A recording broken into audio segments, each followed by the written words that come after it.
Amen. Praise God. Sige po, makakaupo muna po kayo at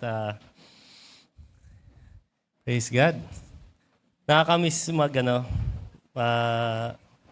makitang mag-worship lead si Sister Mona. Yan. Kamukha po ba ni Quincy? Yan po. Quincy, si Quincy. Kapatid ko sana kanina, salamat kapatid na Quincy. Siya po yung parents ni Sa mga hindi po nakakilala kay Sister Mona, ayun po si Brother Adrian. Sila po ang ang mga 9 years na ba kayo doon sa UAE? 9 years?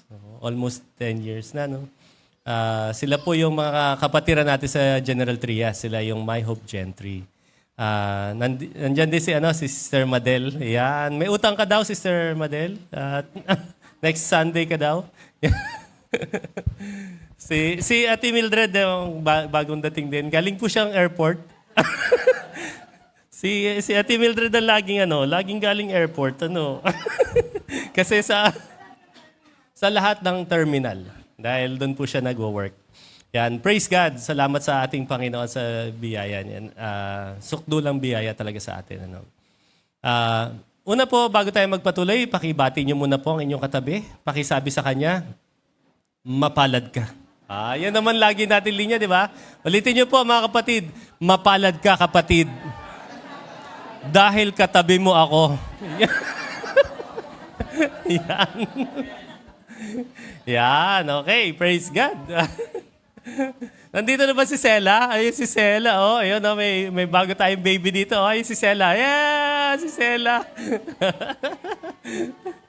Sela. Yan. Okay. Yung mga nandoon, puro pink ang peg ninyo ngayon. Yan, no? Okay. Wag na natin patagalin. Baka humaba na naman ako ng isi-share. So, supposed to be 2 topic ang isi-share ko ngayon. Pero isahin ko lang muna and then sa susunod na linggo yung 2. Para mas combination kasi yon, magkasunod po talaga kasi yon. Okay? Tsaka meron tayong meron tayong Santa Cena. Kaya bago tayo mag-take ng breaking of bread, habang nakaupo kayo dyan, magnilay-nilay na kayo. Ako ba'y may kasalanan sa Panginoon? Ihingi mo na ng tawad kapatid. Lahat naman tayo nagkakamali, di po ba? So lahat tayo pwedeng lumapit sa Panginoon. Okay, ang tatalakayin po natin, ulitin lang natin, quick review kung inyo pong naalala. Pero naalala nyo lang pagka nandyan na eh. Yeah. Pag nandito na sa taas. Okay, quick review. We are talking about the first century church, yung pattern nila, principles, and then practices nila. Yun po yung tinatalakay natin. Sa loob ng ilang linggo na, tinalakay po natin nung first Sunday natin, ano ba ang pattern, principles, and practices ng first century church? Unang-una na po na tinalakay natin ay yung tinatawag na being. Ano ba sila? Sino ba sila? Pinakita nila that Jesus is alive into their lives. Di po ba? Buhay ang Panginoong Jesus and then pinakita nila ang kingdom living, yung lifestyle nila. Na lifestyle ang maka-Diyos. So, I hope and I pray na ang bawat isa po sa atin namumuhay ng naayon sa salita ng Panginoon. Ibig sabihin, good testimony. Amen? Amen? Being kasi, being. Pagiging Kristiyano. And then after ng being, tinalakay po natin yung waiting. Waiting. Naghihintay sa instructions ng Holy Spirit. Naghihintay sa instructions from the Word of God. So, na-develop na po ba ang patience sa bawat isa sa atin? Kapag, mga kapatid, kapag masyadong maiksi ang pasensya,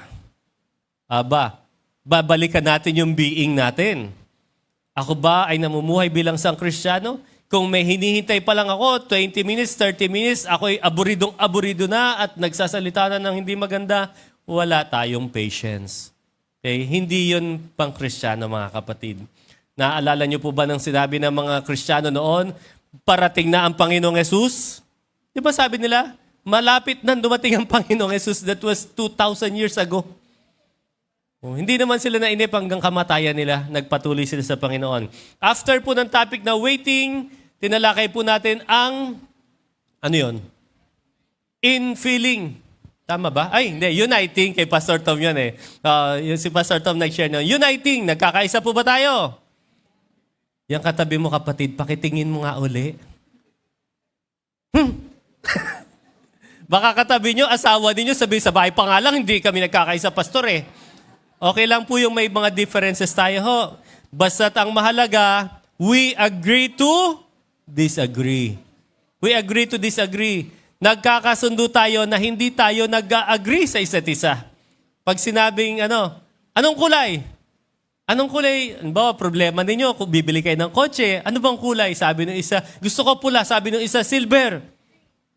Sabi, green. Kahit na hindi kayo magkasundo sa mga ganyan, basta mahalaga, nagkakasundo kayo na hindi kayo magkasundo. Amen? Ang linaw, ano? Nagkakasundo kami na hindi kami magkasundo, okay na sa amin yon.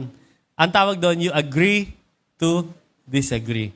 And then saka kayo mag-decide. Ang kailangan kasi natin, unity.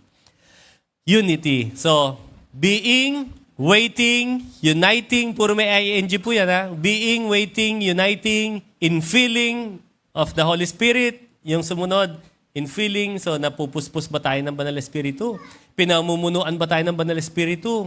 Tayo po ba mga kapatid ay nakakakitaan na being guided by the Holy Spirit? Yung ating ba mga sinasabi ay guided by the Holy Spirit o kung ano na lang ang lumabas sa bibig natin? Naalala niyo yung kwento ko? Nakita ko yung isang pastor na kaibigan ko. Ang laki-laki! Sabi niya, Pastor Matt, doon na tayo mag-lunch sa bahay. Pagpunta namin sa bahay nila, kita ko yung kapatid niya, sabi, kapatid ko nga pala, laki-laki din, ganun kalaki. Yung sinasabi ko po, alam niyo yung kasi yun, ganun kalaki siya. Yung kapatid niya, ganun din kalaki. Ala, sabi ng puso ko, sino kaya mas mataba sa kanilang dalawa? Eh di nung, para may masabi ako to have the conversation, sasabihin ko sana, sino ang mas matanda? Pagbuka ng bibig ko, sabi ko, sino mas mataba sa inyo? Hindi ko na mabawi. Ang lakas kasi sabi, sino mas mataba sa inyo? Laman ng puso kasi. Pagka mula sa kaibuturan ng puso, lumalabas sa bibig. Pero kapag guided and led by the Holy Spirit ka, kahit na yung mga pangit na laman ng puso, nakokontrol ng Holy Spirit yon. We should be filled by the Holy Spirit or controlled by the Holy Spirit. Amen? Kaya doon pumapasok yung infilling. Kapag may infilling tayo, pinasok yung susunod na natin. Yung pinasok yung ating pong next topic doon na tinalakay natin noong Sunday. Testifying. Ibig sabihin, testimony talaga. No ministry, no testimony, no ministry. Yun po yung tagline natin nung Sunday. Yun yung sa ating practice. Sa principles. Sa principles natin, no testimony, no ministry. Kung wala kang mabuting patotoo, wala kang karapatang magturo. Tama? Pag ako walang mabuting patotoo, wala akong karapatang magturo. Pag kayo po ay papasok sa ministry at wala kang mabuting patotoo sa buhay, hindi ka magiging effective sa ministry. Ganon din naman ako. Hindi tayo magiging effective sa ministry kung wala tayong good testimony. Okay? So, alam niyo yung testimony, may synonyms po yun. Lagi ko naririnig yun sa mga nag-share. Testimony. Ang synonyms. Ang aking pong testimony, yan. Parang sa Brunei, pag tinawag nyo, tayo AFC dito. Pero sa Brunei, AFC ang tawag doon. AFC. Kasi ganun sila eh. Yung arrow natin, arrow. Ganyan. The arrow. Okay? So, yan. Then, ang intro natin, wrap up po yun. Being, waiting, uniting, tapos uniting, nalimutan ko agad. And then, in feeling, okay? After in feeling, testifying. May nalimutan ba ako? Wala naman, no? Ngayon, preaching. Nakita niyo po yung mga alagad ng Panginoong Yesus. Bago po sila nag-preach, nangyari muna yung 5 bagay na yon. Bago tayo mag-preach, kaya nga, bago tayo mangaral sa kapwa natin, bago tayo magturo sa kapwa natin, mangyari muna yung 5 na yon. And then, we will begin or start to preach. Okay? So, eto na po. Pasok tayo, mga kapatid. Tayo po ay, basahin natin sinasabi ng Banal na Kasulatan. Acts chapter 2, verse 14. Ito po sinasabi, Acts chapter 2, verse 14, Then Peter stepped forward with the 11 other apostles and shouted to the crowd, Listen carefully, all of you. Dapat may ano, no? Sumagot siya, sabi niya, and shouted to the crowd, "Listen carefully, all of you, fellow Jews and residents of Jerusalem. Make no mistake about this. These people are not drunk, as some of you are assuming. 9 o'clock in the morning is much too early for that. No, what you see was predicted long ago by the prophet Joel." Chapter 2, verse 14. Yun po yung binasa natin ngayon. Si Pedro po ito. Si Pedro, Apostol Pedro, na nagsalita, isang mangingisda. Nagsalita, sumigaw sa crowd at nag-preach siya. Ano kaya matututunan natin dito? Let's pray. Panginoon, nakabukas po ang puso namin, isipan namin, Panginoon. Naway sa sandaling ito, makapag-focus din po kami sa inyo. Panandalian po namin iiwanan ng isipan namin na nag-iisip sa bahay namin, sa negosyo namin, sa hanap buhay, sa maaaring sa kakainin man namin o ilang problema namin, Panginoon.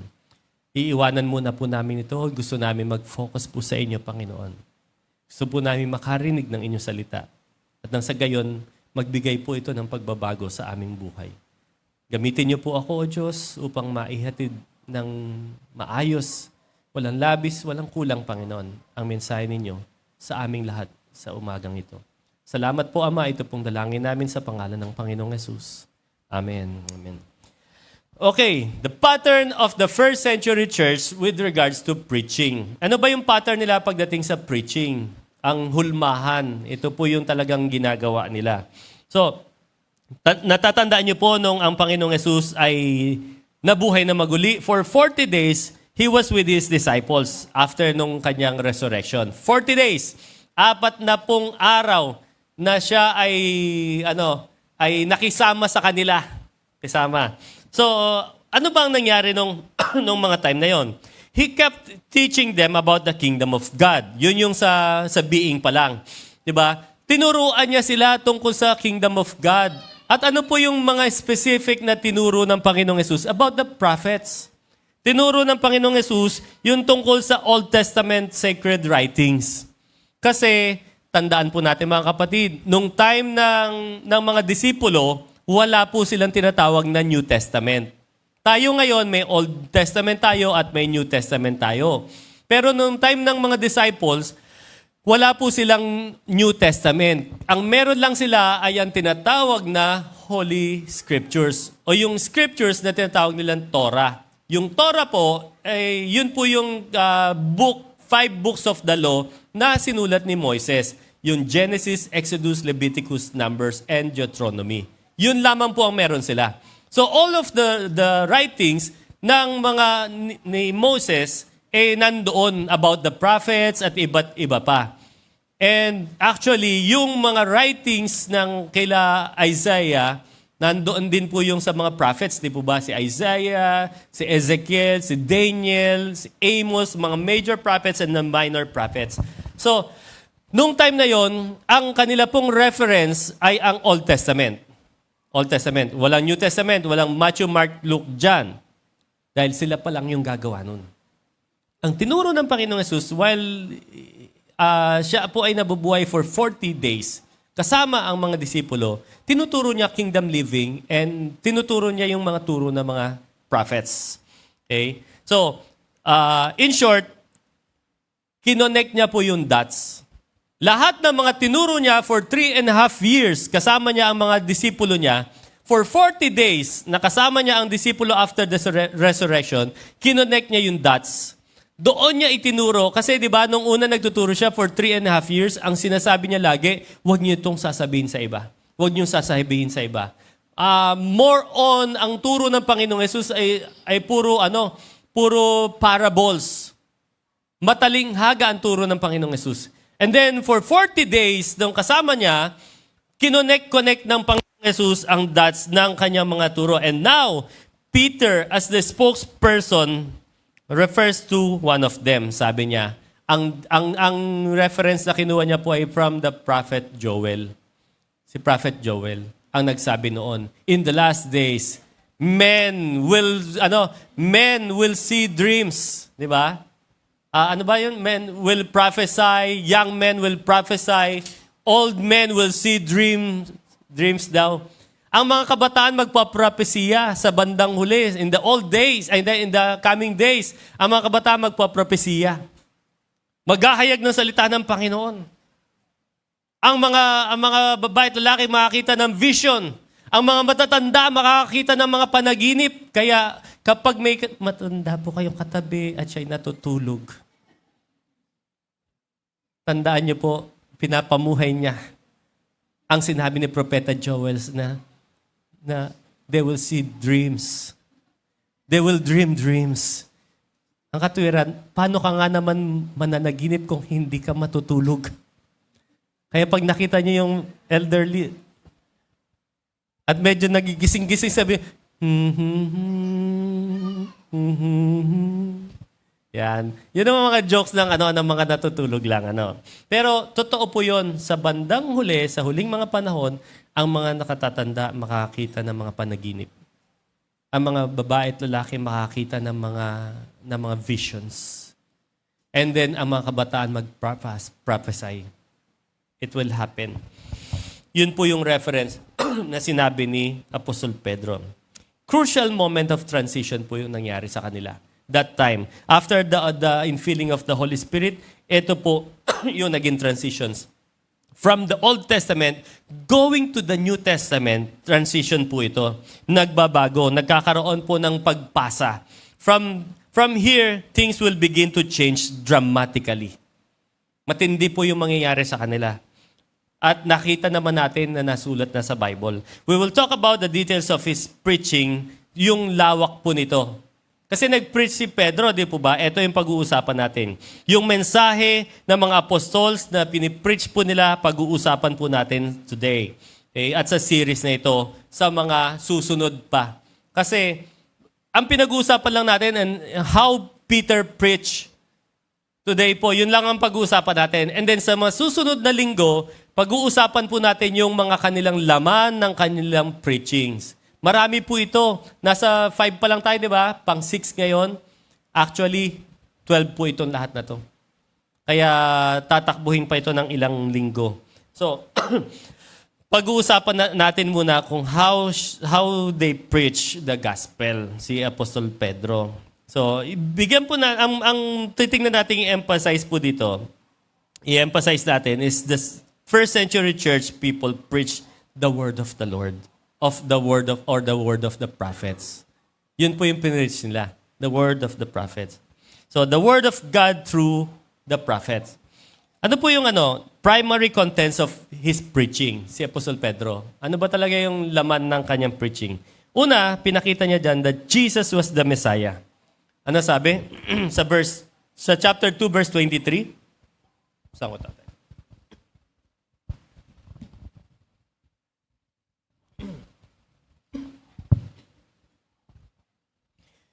Chapter 2, verse 30, ang sabi ni Apostol Pedro dito, siya'y propeta at alam niya ang pangako sa kanya ng Diyos, na magiging haring tulad niya ang isang magmumula sa kanyang angkan. Okay? Sabi diyan, sa verse 20, mga kapatid, may nakatiyakang sinasabi ko sa inyo na ang ninuno nating si David ay namatay at inilibing at naririto ang kanyang libingan hanggang ngayon. Si David po ang sinasabi na siya ay propeta.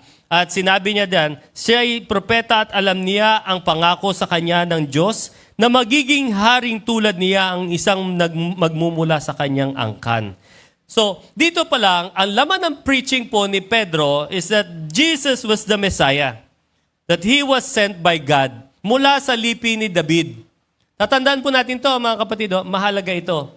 Mahalagang-mahalaga na dapat alam natin na ang Panginoong Jesus, siya po ay Mesias. Ano ibig sabihin po ng Mesias? Redeemer, deliverer, tagapagligtas. Kaya pag tinatawag na Jesus Christ, ibig sabihin po nung Christ, Messiah yon, tagapagligtas yon. Okay, ang kahulugan nun. So ano pa laman ng preaching niya? That He died and was raised back to life. Ang Panginoong Jesus, sinabi sa verse 24, na ang Panginoong Jesus ay namatay at muling nabuhay. Mga kapatid, we should be proud of, siyempre, of our Lord, of our God. Bakit? sa pag tinignan nyo, pinag-aralan nyo po na lahat ng world religion. Lahat ng mga reliyon sa mundong ito, tayo lamang po ang may pinaniniwalaan na Diyos natin na namatay at nabuhay. Sa Islam, naniniwala sila kay Muhammad. Nung namatay si Muhammad, hindi po siya nabuhay. Leader nila yun si Muhammad. Ang Mormons, naniniwala sila kay Joseph Smith na huling angel, huling prophet. Pero si Joseph Smith namatay at hanggang ngayon hindi naman nabuhay. Si Buddha po namatay, pero hindi nabuhay. Ini-immortalize lang nila. Pinaulit-ulit lang nila yung mga teachings, pero hindi nabuhay muli si Buddha. Si Mahatma Gandhi, na leader ng mga Buddhism, namatay po siya pero hindi nabuhay. Yung Hare Krishna, ang dami pa po world religion. Dito nga sa San Pedro, Laguna, meron kaming in-interview noon. Tayo, Trinity, di ba? 3 persona, sa kanila, 5. 5-nity. Ano ba? 5-nity ba tawag doon?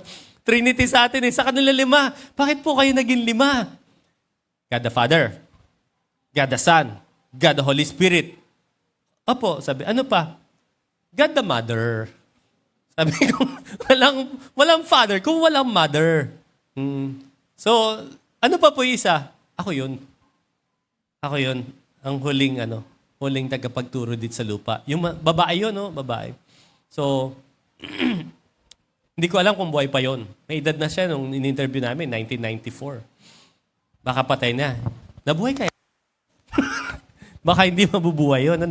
Lahat po ng the world religions, wala po silang pinaniwalaan na nabuhay na maguli. Only the Lord Jesus Christ. At hindi maitatanggi ito ng mga Roman soldiers. Although, sinabi ng kanilang mga leader noon para, ipakalat ninyo na hindi nabuhay si Jesus. Ninakaw ng kanyang mga alagad ang kanyang bangkay. Sabi nila, di po ba? Para hindi mapakita na siya ay nabuhay na maguli. But the truth is, He is the Messiah. Jesus is the Messiah, that He died and was raised back to life. And then third, ang laman ng preaching ni Apostle Pedro is that the salvation is available to everyone who calls on the name of the Lord. Sa verse 21. Ang salvation, libre po ito para sa lahat. Libre para sa lahat. Available po ito. Kahit sino man tayo, available ang salvation. Ano ba ibig sabihin ng salvation? Pag sinabing salvation, ibig sabihin, ang lahat ng tao makasalanan, ang pupuntahan ng tao makasalanan, papunta sa impyerno. Sa impyerno. Ngayon, yung hindi ka mapupunta sa impyerno, ang tawag doon, you are being saved. Salvation tawag doon. So, pag sinabing salvation, paano ka masasave? Paano ka magkakaroon ng salvation? Kapag kumilala ka sa Panginoong Yesus bilang Diyos sa tagapagligtas, meron kang salvation. Salvation ang tawag doon. Okay? So, ang salvation, sabi sa preaching ni Peter, ito daw po ay available for all dahil sa Panginoong Yesus. Lahat ng tatawag sa Kanya na Panginoon, tagapagligtas at Diyos, kinilala ang Panginoong Yesus, saved daw po. Ang salvation, again, I will say, free. Free po ang salvation. Free but not cheap. Tandaan po natin, no? Kasi di ba, pagka libre daw, mahinang klase. Libre lang kasi yan binigyan ako ng martilyo. Libre lang yan. Kaya nung ipinampukpok, lumubog yung pako sa martilyo. Ang hina namang martilyo niyan. Libre lang naman kasi yan Hindi po lahat ng libre, cheap. Salvation is free, but it is not cheap. Bakit? Kasi ang ipinambayad po sa salvation natin ay ang precious blood of the Lord Jesus Christ. Mamahalin. Pangapat, ang laman ng preaching ni Peter is that they should repent of their sins, turn to God, and be baptized, and receive the gift, which is the Holy Spirit. Yun yung laman niya. Laman ng preaching niya. Ano daw? They should repent of their sins. Yun yung laman ng preaching. Tapos mag-repent, humarap na sa Panginoon, turn to God, ibig sabihin, turn away from sins. Pagka kasi repentance, nagre-repent ka, nandito ka sa kasalanan, nagre-repent ka, tumataligod ka. 180 degrees ang pihit mo. Ayaw mo na sa kasalanan, so you will turn to God. Ganon yung nangyayari. Yun yung naman ang preaching ni Pedro, Apostol Pedro. Repent, from their sins, and then turn to God and be baptized. And then receive the gift, which is the Holy Spirit.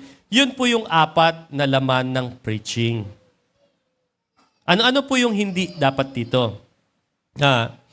Kapag nagpe-preach po tayo, this should be for us, all of us. Pag nagpe-preach, dapat yun po yung laman.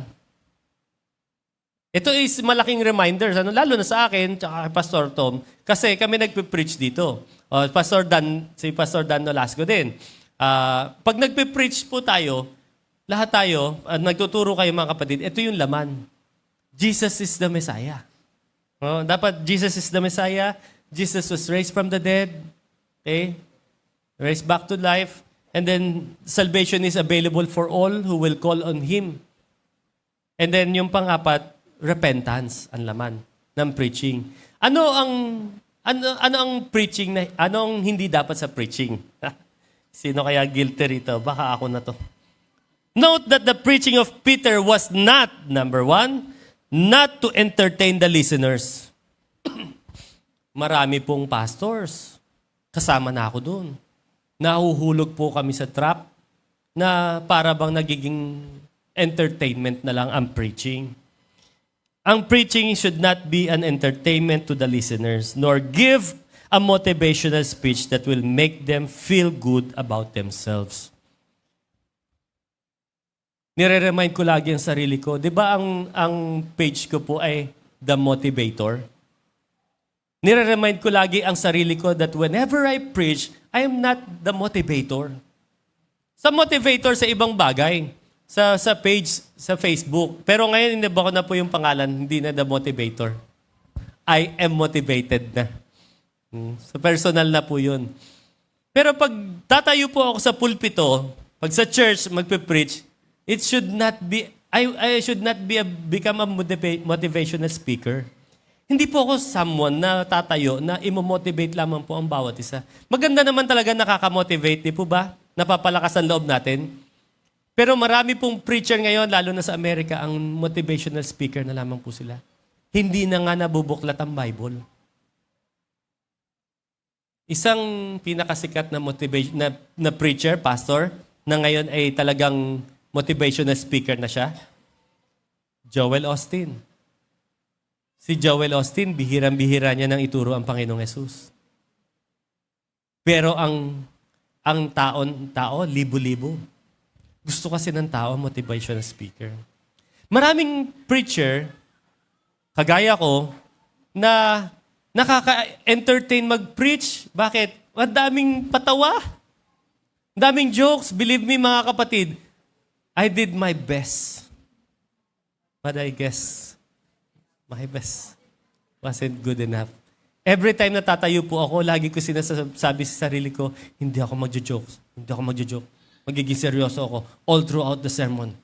Well, actually, mga kapatid, wala talaga akong pine-prepare na jokes, illustration na jokes sa aking mga sermon. Wala po talaga. Pag tumatayo po ako dito, umaalag walang yun.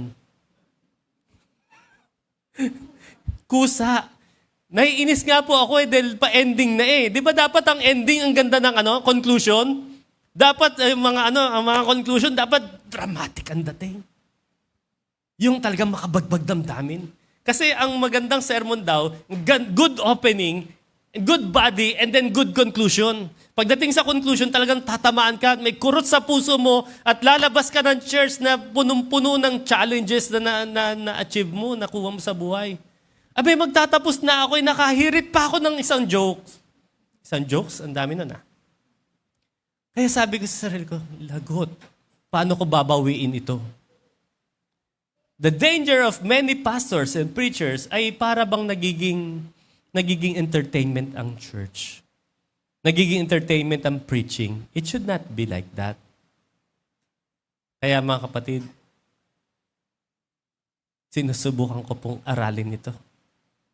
Pag ako naman po'y seryoso, huwag niyo na sabihin, malaki siguro problema ni pastor. Wag po. Wag naman gano'n, Trying my best lang to be, Oh. Pero yung smile, hindi na natin maalis yan mga kapatid. Naka-template na sa mukha natin yan. Yan. Pakitingnan nga po ang inyong katabi. Smilean mo nga siya ng napakatamis na smile. Sabi ni Brother Jefferson, ni Concy, sabi niya, ang ganda naman tignan na nakangiti kayong lahat. Diba? No, the preaching of Peter was not to entertain the listeners nor give a motivational speech that will make them feel good about themselves. Number 2, not to teach them how to have a good life now. Ang preaching niya, hindi lang about sa tuturuan ko kayo paano magkaroon ng mabuting buhay. Ang preaching talaga ng gospel, it is not about how to have a good life now, but how to have a good life in the eternity. Yun talaga ang laman ng preaching nila eh. Yung eternal life. Alam niyo po ba na napakaiksi lang ng buhay natin dito? Pag nabuhay kayo ng 100 taon, parang ang haba-haba na, di ba? Sulit na. Pero actually, mga kapatid, wala pa sa tuldok yon ng eternity. Kaya nga, lugi po kayo kapag ka ang focus ng buhay natin dito sa mundo lang na ito. Dapat yung eternity. So the preaching of the gospel is not to teach them how to have a good life now. Number 3, the preaching of the gospel is not to invite them to a church program and be entertained there. Kaya wag niyo po sasabihin sa mga imbitahan niyo, attend ka sa amin. Naku, masisihan ka. Palabiro ang aming pastor. Patawa. Hindi po ganun. Ako, minsan may napasok akong patawa naman din po ako eh. Pero may napasok akong isang anniversary celebration ng isang church. Pagpasok namin mag-asawa, papasok pa lang, late kasi kami, galing kami dito eh. Invited kami, kailangan kami humabol. Pagdating namin doon, nagpe-preach na yung invited speaker. Sa labas pala kami, tawanan ng church. Tawanan. Hanggang nakaupo na kami, tawanan. Preach si pastor. Tawanan. Hanggang matapos tawanan. May isang pastor na sumunod, sabi niya, akala ko nasa stand-up comedian ako. Nasa stand-up comedy ako. Kasi tawanan talaga ng tawanan. Pero ang nangyayari, kapag halimbawa ako nagpe-preach na about tawanan, baka makauwi po kayo, ang naalala nyo yung joke. Hindi naalala yung word of God. Di po ba? Ang preaching of the gospel ay hindi tungkol doon. Pwede po tayo magpatawa to make things light. Pwede din tayo magpatawa, pwede din magpatawa kaming preachers pag nakikitang medyo inaantok-antok na kayo. Yun lang naman ang sundot natin, di po ba? So kapag may nakikita akong gumaganon-ganon, iisip tayo ng paraan kung paano magigising. Alam nga naman po, yung kagaya ng mga pastors doon, pinupokpok yung pulpito. Di po ba? So, hindi po yan to entertain. Ang preaching of the gospel, it is not for a program only. Okay? It is about surrendering their lives to God. Yun talagang preaching of the gospel. Yung pagsuko ng buhay natin sa Panginoon. Ang first century church was composed of people who are totally surrendered to God. Yung unang-una, nawawala na ang church doon. Maraming churches na wala na sa original pattern of the first century church. The pattern of the first century church was composed of people who are totally surrendered to God. Totally. Totally talaga. Pag sinabing totally, walang case-to-case basis. Walang exemption. Walang, ito hindi pwede, akin lang to. Hindi po pwedeng ganun. So that was the pattern of the first century church with regards to preaching. How about the principles? Ano ba yung principles ng first century church? The preaching of the word leads sinners to repentance. Yun po yung principles. Pag nagpe-preach, when we talk about preaching, mga kapatid, ang prinsipyo po ng preaching is that for us to be led, para ma-lead po tayo sa repentance. Kaya kapag tayo po ay nagpe-preach, pag kami naririnig po kayong preaching of the Word of God, dapat ang hangganan nun ay for repentance. Para tayo magsisi. Ang lahat ng makasalanan, magsisisi para sa makalapit sa ating Panginoon. Yun po yung prinsipyo nila. Yun po yung pananaw nila doon. Effective churches are led by pastors who have a high view of God. High view of God. Magiging effective lamang ang isang church kapag ang pastor mataas ang pananaw sa Diyos. Kapag ang pananaw ng isang pastor ay napakababa ng Diyos, ibig sabihin, mabait naman si Lord, okay lang yan. Okay lang yan, okay lang yan. Basta full of grace. Alam nyo ba, ngayon sobrang highlighted. Maganda yung sukdulang biyaya. Pagka yung sukdulang biyaya, yung sinabi sa kanta ni Sister Mona, ang ganda-ganda ng kanta, no? Dalawang kasi ang pwedeng response sa ultimate grace of God. Yung isa, ang bait-bait ni Lord, kaya ako hindi na dapat nagkakasala. Ang bait-bait ni Lord, kaya dapat ako naglilingkod na kay Lord. Ang bait-bait ni Lord, kaya dapat ako hindi nakakalimot kay Lord. Yun yung isang response. And yung other response ito, yung kabila, mabait naman si Lord eh. Okay lang yan, kahit unahin ko muna to. Mabait naman si Lord eh, kahit hindi na ako mag-serve muna sa Kanya. Mabait naman si Lord kapag nagkakasala ko, patatawarin niya naman ako eh. So merong tinatawag na abuse of God's grace. Di po ba? The preaching of the gospel, ang effective church, dapat nagsisimula sa pastors yung mataas na pananaw sa Diyos. High view of God. Kaya kailangan kami, mga pastors, mga leaders, dapat tayo, mga leaders, tayo mismo mataas ang pananaw natin sa Diyos. Mataas ang respeto natin kay God. Mataas yung pagbibigay ng honor natin sa Diyos natin. Yun ang principle ng first century church. They honor the Holy Scriptures. Tayo, ang effective church, makikita mong magiging effective ang isang church if we will honor the Holy Scriptures. Kapag pinahalaga natin ng husto ang salita ng Panginoon. Kapag priority natin ang Word of God. Kapag sinusunod natin ang salita ng Panginoon. Pag pinapamuhay natin ang sinasabi ng salita ng Panginoon, magiging effective Christian tayo. At magiging effective church po tayo. Ano pa kasama sa kanilang principles? They preach the importance of repentance from sin with boldness. Nagpe-preach po sila. Ang first century church, nagpe-preach sila na ang tao ng makasalanan dapat mag-repent, magsisi. At kapag nag-preach sila with boldness, hindi hubho, may katapangan. May katapangan. Marami pong ngayon, maraming preacher ngayon, hindi na nagpe-preach ng repentance. Ang pinipreach na lang ay yung kindness, goodness, grace of God, loving God, mahal ka ng Diyos, kahit ano pang ginagawa mo, mahal ka ng Diyos. Nalimutan naman, i-preach na mahal ka ng Diyos, kahit anong ginagawa mo, mahal ka pa rin ng Diyos, pero dapat umingi ka na ng tawad sa Panginoon. To turn away from your sins. Dapat ang bottom line ng every preaching is that magsisi tayo. Bakit po ba kayo pinagsasabihan ng mga nanay ninyo? Itong damit na to. Hindi ba? Alam ko saan lalagay ito maruming damit na to? Hindi po ba? Para saan ba yon? Para sabihin lang ng mga magulang natin na gusto ko lang magbunga araw-araw para pasakitan kayo. Habi ko na to mga anak, pagbigyan nyo na ako. Hindi ganun. Kaya sinasabi pa ulit-ulit yun kasi walang nagbabago. Pag hinubad si damit,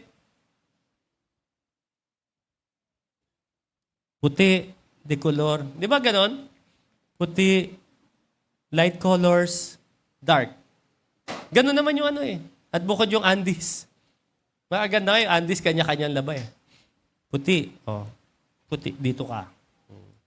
Hindi yung pagkahubad kahit saan. Di po ba? Pakisabi sa iyong katabi, guilty ka ba doon? Marami sa atin guilty, Ano sabi ng magulang? Para kang ahas. Para kang ahas. Kung saan-saan nagpapalit ng balat. Di ba ang ahas? Biglang dito, nagluluno siya nagluluno, tanggal yung kanyang balat, tapos aalis na lang, iniiwanan na lang ganun. So they preach the importance of repentance from sin. Ang preaching nila with boldness, matapang. Though it is good once in a while to refer to good books that were written by good people, maganda naman nagbabasa ng devotional, di po ba? Maganda nagbabasa tayo ng ibang mga books na written by other people. Halimbawa, may mga books for pastor's wife. May books for pastors, may book for leaders, may book for mga corporate, may books about finances. Magandang magbasa noon. They were written by godly people. Mga kapatid, but still, the Bible is still to be the ultimate source of our teaching. Alam nyo, minsan may nagsabi sa akin, dito rin yun. Sabi niya, sa akin sinabi yun, buti sinabi sa akin. Sabi niya, pag ako daw nagpe-preach, panay-kwento daw ako. Sabi, panay-kwento ka lang naman eh. Sabi sa akin ganun. Pag nagpe-preach ka, panay-kwento ka lang naman eh. Dapat pag nag-preach ka, wala nang kwento about sa Word of God na. Puro Bible. Ang gusto niya naman, puro Bible lang. Ganon. Bible. Basta lahat ng sasabihin mo about sa Bible. Maganda naman yun. Maganda yun na sinabi niya sa akin yun. E di, nag-isip ako, puro kwento nga lang ba ako? Ang tagal kong inisip yung mga kapatid. Mga 5 minutes, ganon. Nag-isip ako, sabi ko. Natagpuan ko agad ang sagot. Sabi ko, oo nga, no? Totoo naman, di ba? Dami ko namang kwento. Sabi ko, oo nga, no? Eh di, change ako, change. Alam niyo naman, minsan ang tao pag nagpapalit, nagbabago, minsan lang. Saglit lang, bukas makalawa, balik na naman. Ay, kwento na naman. Pero, sabi ko sa kanya, kapatid, yung kwento naman kasi, pampababaw nung May mga turo kasi na, ang hirap intindihin, di po ba? Hirap intindihin, kaya nga pinipilit kong, kasi pwede ko naman ituro yun direct sa kunin pa natin yung mga kunin pa natin yung mga Greek words, Hebrew words. Kaya naman nating i-research yun Pero may intindihan ba? Di po ba? So, maganda rin namang yun, comment sa akin. Ako, I accept it na maganda kasi na may nagko-correct din. So, hindi lang at least si Sister Jo ang nagko-correct sa akin. Siya kasi nagko-correct sa akin Siya lang yung pinakamalapit sa akin So, kung may concern din po kayo, concern kayo sa akin, sabihan nyo rin po ako, Pastor, pag nagpipreach ka, yan. Pero mga kapatid, paalala lamang po, hindi nyo yan pwede sabihin sa akin na basta-basta lang naglalakad ako, nakasalubong ko kayo, tapos sasabihan nyo ako ng ganyan, basta nyo ako i-correct, invite nyo ako sa pagkain. Huwag kayo basta-basta mag-correct sa pastor ng ganun ho. Pastor, pwede po ba tayo mag-lunch? Yan!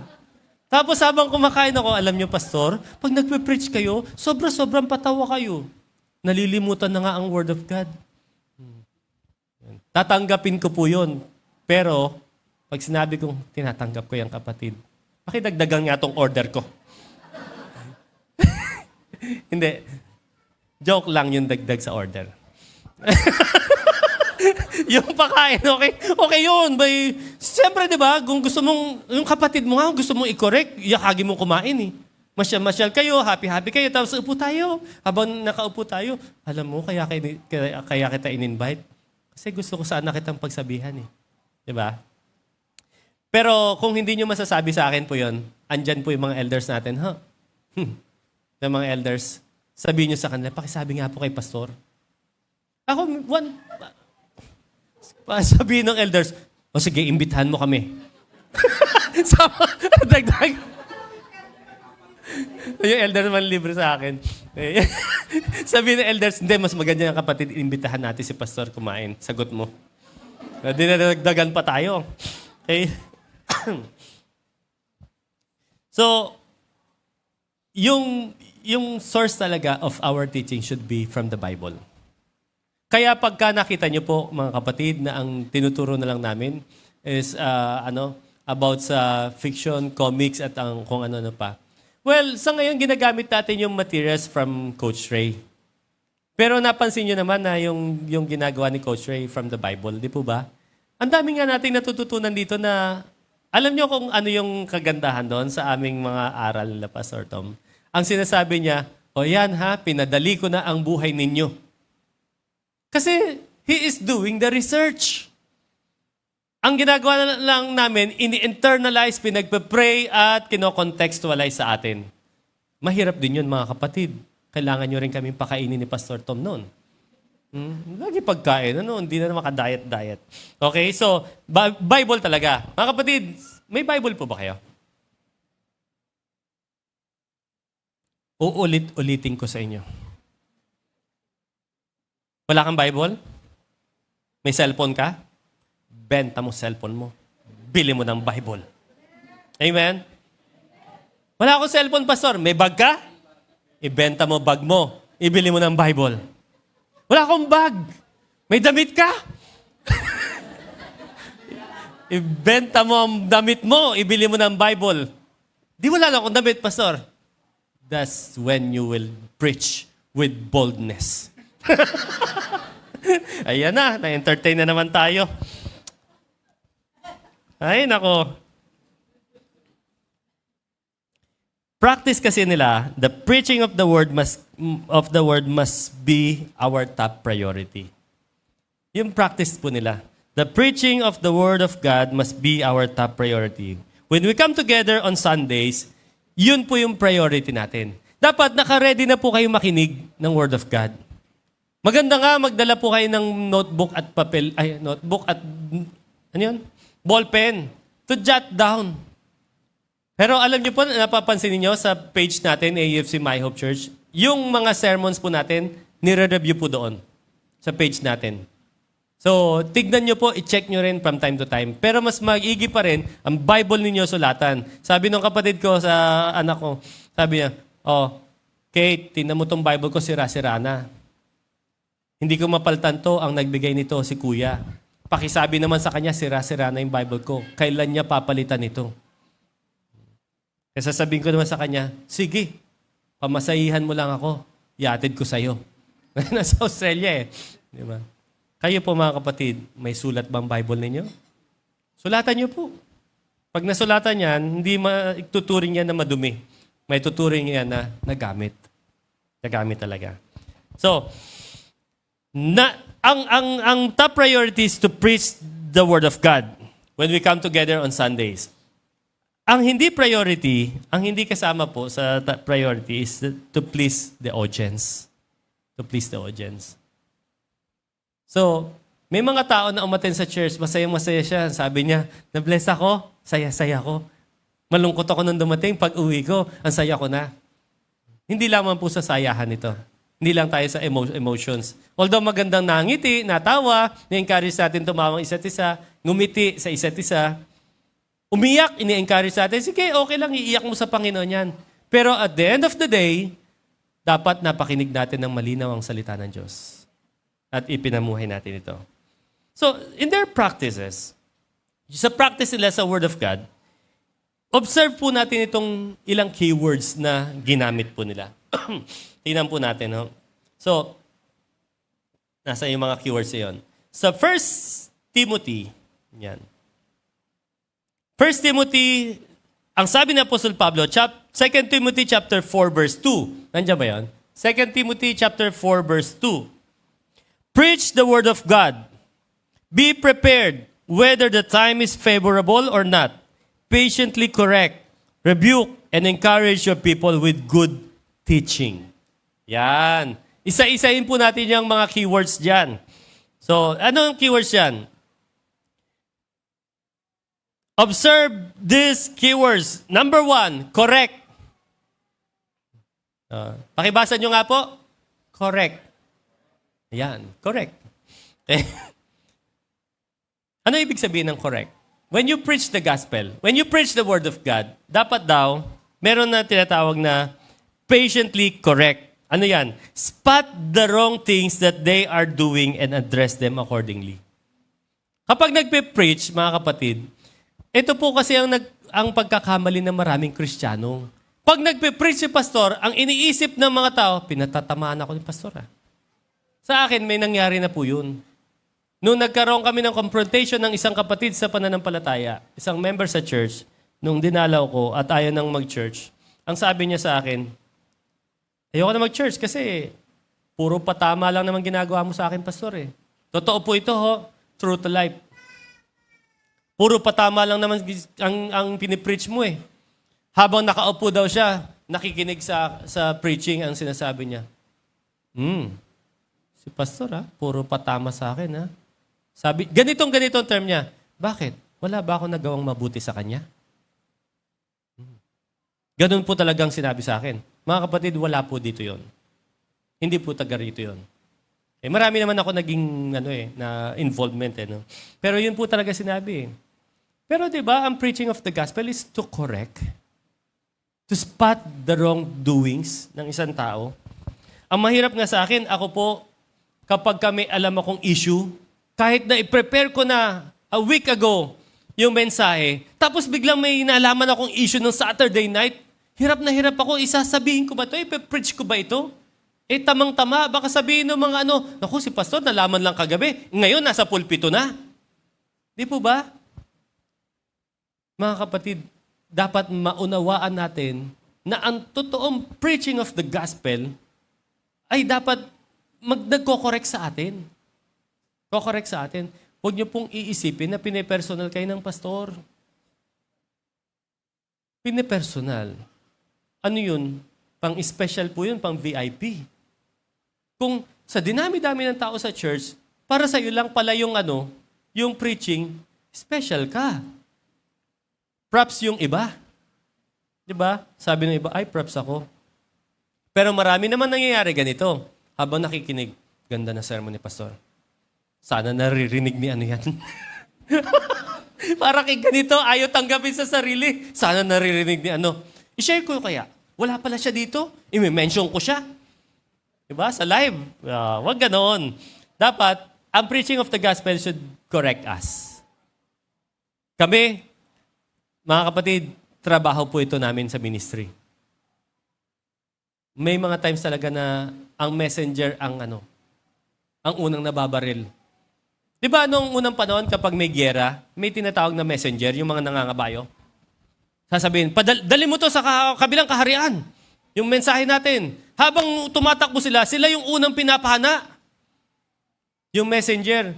Ang pastor po ay parang messenger din. Parang messenger. Messenger ang pastor. Kaya ang pastor ang unang napapana. Unang napapagalitan. Sa pastor unang nagagalit. Dahil akala pinipersonal. Pero ang totoo, galing sa Word of God. Word of God yun eh. Kailangan maunawaan po natin yun. So, number 1, di ba? Correct. Spot the wrong things that they are doing and address them accordingly. Address them accordingly. Ayusin. Kaya mga kapatid, welcome na welcome po dito sa church ang makasalanan. Welcome na welcome ang makasalanan. Pero dito sa church, because of the preaching of the Word of God, ang mga kasalanan natin, iko-correct ng Panginoon. Amen? Iko-correct ng Panginoon. Hindi po ang pastor ang nagko-correct. Sa salita ng Panginoon galing yun. Messenger lamang ang pastor. Number 2, sabi nga, may correction na, dinagdagan pa. Wait, there's more. Rebuke. Rebuke. Ano daw ibig sabihin ng rebuke? Speak boldly. Express sharp disapproval against people's sins. Speak boldly. Ang correction kasi, patiently correct. Sabing ganyan, hindi tama yung ginagawa mo Kahit sa personal mga kapatid, o mga leaders natin, nagsasabi sa akin, Pastor, masyado kang mabait. Dapat gumamit ka rin ng magalit ka rin. Dapat magigpit ka. Sinasabi ba ng mga leaders po yun? Amen? Amen? Di ba sinasabi niyo po yun? Pagka ba naghigpit po tayo, okay din ba kayong tamaan nun? Pag naghigpit lahat, di po ba? Ang patiently correct, personally, pwede mong pagsabihan ng isang tao, di ba? Kapatid, yung ginawa mo, yung pagsasalita ng walang habas, hindi nakalulugod sa Panginoon yun. Ganyan yung correction. Alam mo, hindi nakakalugod sa Panginoon yun. Hindi maganda bilang Kristiyano yun. Patiently correct ang tawag doon. Amen? Patiently correct. Ngayon, yung rebuke, ang rebuke, iba po yung rebuke. Speak boldly ang rebuke. Speak boldly. Sinabing speak boldly, express yung sharp disapproval against people's sins. Ito ay nagsasalita na. May diin na. May diin na doon. Kapag may gano'n na, mas marami nang na-offend. Di po ba? Pakisabi sa iyong katabi, na-offend ka ba? Pag sinisigawan ka? Alam niyo, unfair din ang mundo. Alam niyo kung bakit unfair ang mundo? Yung mga taklesa, walang habas na nagsasalita, nakakasakit. Pero kapag sila ay sinita mo, masasaktan sila. Tama? Di po ba? Yung mga gumagawa ng masama, walang habas sa paggawa ng masama. Pero pag kinorek mo, nirebuke mo, masasaktan sila. Parang ikaw pa may kasalanan. Di po ba? Ang mga anak, pag batugan sa bahay, pag pinagalitan ng nanay, parang nanay pa may kasalanan pag kinuwento sa mga kaibigan. Nanay ko kasi nakakainis eh. Bungangera. Sino ba talaga may kasalanan? Di ba dapat ang may kasalanan, siya talaga ang pinagagalitan? Amen? Mamili po kayo. Amen or amen? Yun. Parang yung pangatlo pinili nyo. Amen yun eh. Yung pangatlo. Speak boldly. Sharp with sharp, disapproval. Kung mali, mali. Di po ba? Amen? Word of God eh. Word of God. Alam niyo, naalala ko si Naka-attend kami noong last year. National Convention, National Worship Convention. Sabi ng head ng praise team ng CCF. Alam niyo naman CCF, di ba? Isa sa mega churches sa Pilipinas. ang pinaka-senior pastor is Pastor Peter Tanchi. Hindi yung sa AFC natin, no? Pastor Peter Chinyon. Yan. Si Pastor Peter Tanchi, ganito. Nung sila po ay nag-online because of the pandemic, yung praise team nila nagre-recording. Para ipapasa yon para sa kanilang online.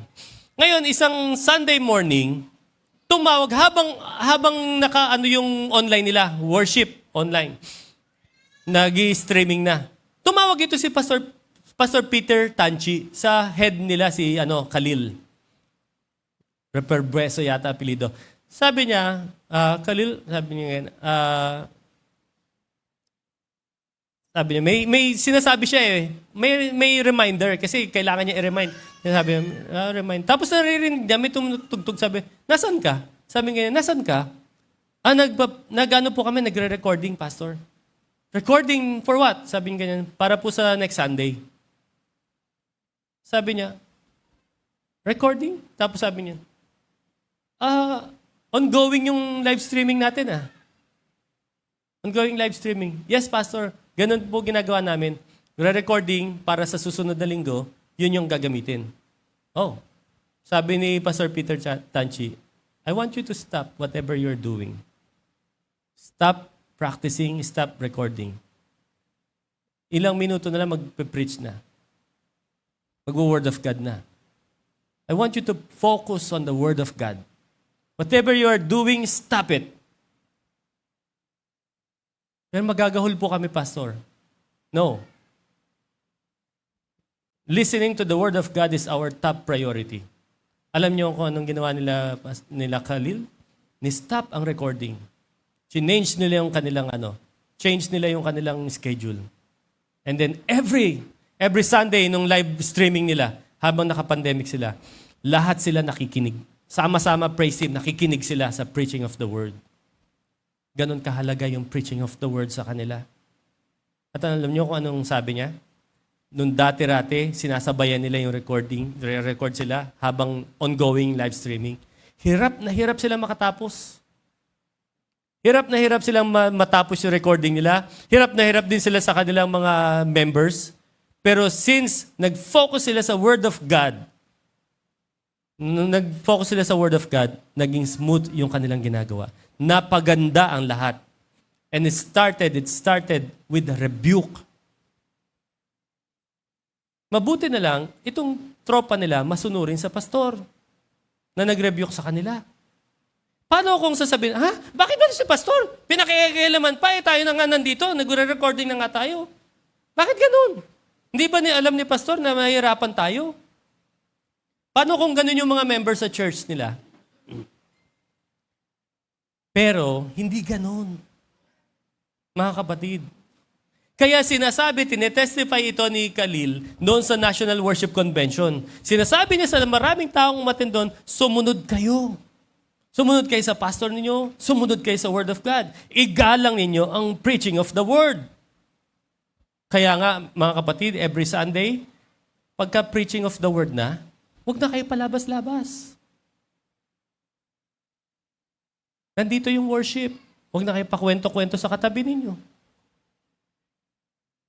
Yung antok, naiintindihan ko yan. Pero labanan ninyo.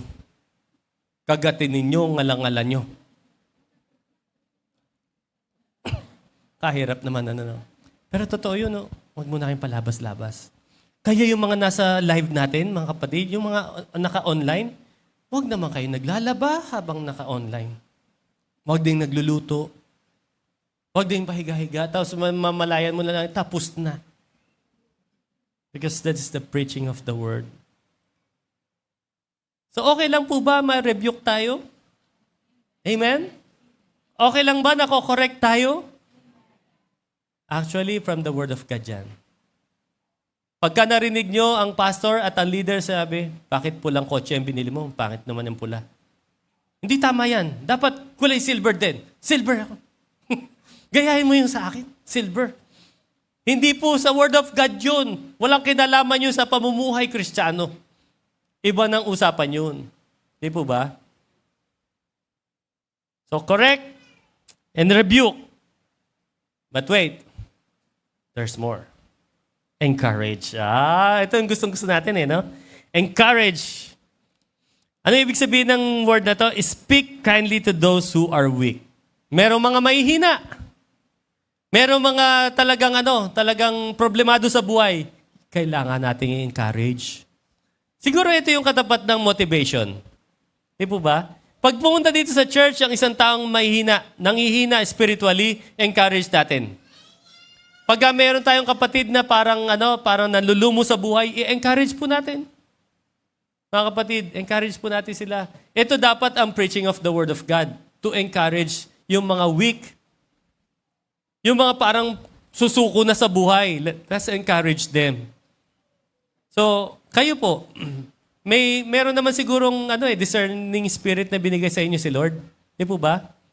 Dito sa church, pag nakakapagkamayan tayo, dapat napapansin nyo, sino po dito yung medyo nangihina?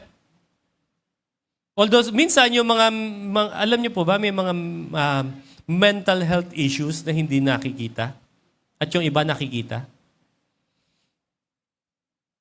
Pero yung mga napapansin nyo, parang lulumumo, lulugulugo. Di po ba? Dapat encourage natin sila. Amen? Amen? Amen. Ako, may mga nag-encourage sa akin, mga kapatiran.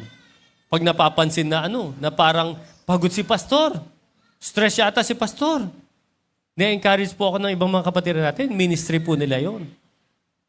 Kaya tayo, dapat ministry natin lahat mang-encourage ng isa't isa. Amen po ba? Amen?